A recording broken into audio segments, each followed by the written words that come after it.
53 years ago, in 1971, an unidentified man jumped out of a Boeing 727 aircraft over American airspace mid-flight. In this video, we'll find out what happened and why. Please kindly subscribe to help us grow this channel, thank you. Let's begin.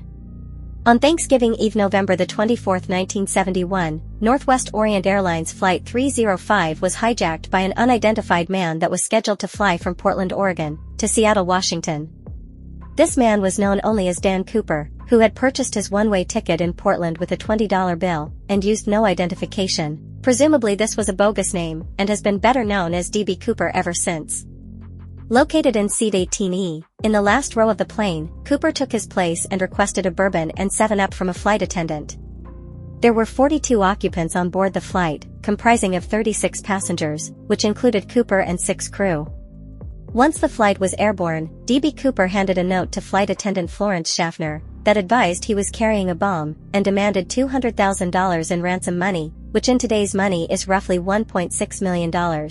Assuming the note was another lonely businessman's telephone number, Florence placed the note unopened into her purse, upon which Cooper leaned into the flight attendant and whispered, "Miss, you'd better look at that note, I have a bomb." Schaffner then politely asked Cooper to prove it, so he opened his briefcase, and Florence saw what is believed to be 2 rows of 4 red cylinders, presumably dynamite, and a wire looking suspiciously like a bomb.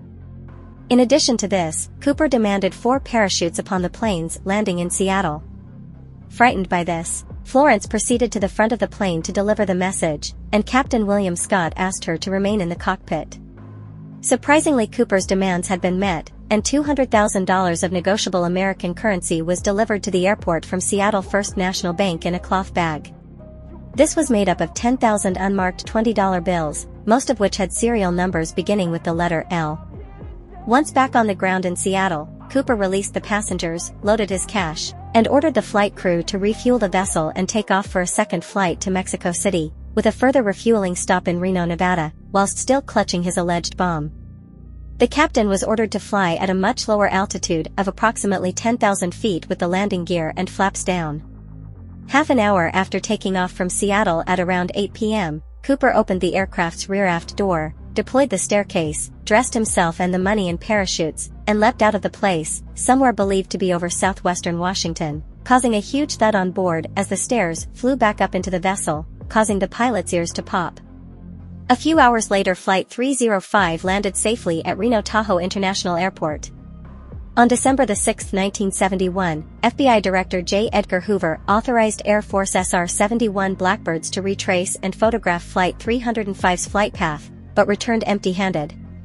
The serial numbers of the banknotes were distributed, offering a reward for their return, but barring a few hustlers, none of the authentic notes were ever returned. 9 years later, in 1980, a very small portion of the ransom money was discovered along the banks of the Columbia River near Vancouver, Washington, reigniting public interest into the mystery of DB Cooper. Cooper had left his tie and tie clip on the plane, which was recovered by the FBI at the time. However, without the right technology at the time, it was a redundant piece of evidence, until 2001, when with the advances in science, managed to build a partial DNA profile from samples found on Cooper's tie, but without his DNA on the database, it was still almost impossible to verify the unidentified man. In later years, using electron microscopy, the spores on Cooper's tie were discovered to be lycopodium, and also contained tiny particles of an unalloyed titanium, which suggested Cooper may have worked for Boeing. Could Cooper have been a disgruntled employee? Further DNA was gathered from 2 hair samples and cigarette butts, but still they did not prove fruitful. The FBI continued their investigation for many years, and built up a substantial case, but eventually concluded that Cooper did not survive his jump. The primary reason for this was that Cooper was wearing unsuitable clothing and possessed a lack of proper skydiving equipment. Other theories suggest that the heavily wooded area into which Cooper jumped would have killed him, his apparent lack of detailed knowledge of his landing area was insufficient to survive, and that the large percentage of undiscovered ransom money has not been found, indicating it was never spent. In July 2016, the FBI officially suspended their case into the Northwest hijacking. So what else do we know about this mind-blowing ordeal? Firstly, witnesses described Cooper as, quote, a white male in his mid-40s, with dark hair and brown eyes, wearing a black or brown business suit, a white shirt, a thin black tie, a black raincoat, and brown shoes, unquote. He was also alleged to be carrying a briefcase and a brown paper bag.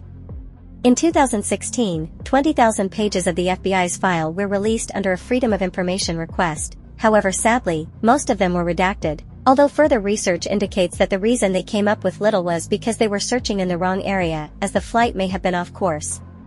In the hugely popular television show Prison Break, an older gentleman, and inmate of the Fox River Prison, is suspected of being D.B. Cooper. A prisoner by the name of Charles Westmoreland is apparently rumbled by the genius of Michael Scofield. However, Westmoreland remained adamant that he was not D.B. Cooper until the end of the first series, when he produces a certain dollar bill that contains one of the serial numbers listed from the batch in question, in order to join an escape plan. This character sadly passes away before the escape took place, but as the next series progressed, the team of escaped prisoners find a bag of old money located under the garage of a residential property.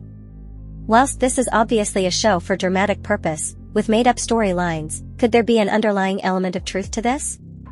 What do you think? The mystery hijacker has never been found or conclusively identified to this day, so will we ever know the truth? Please subscribe, and thanks for watching.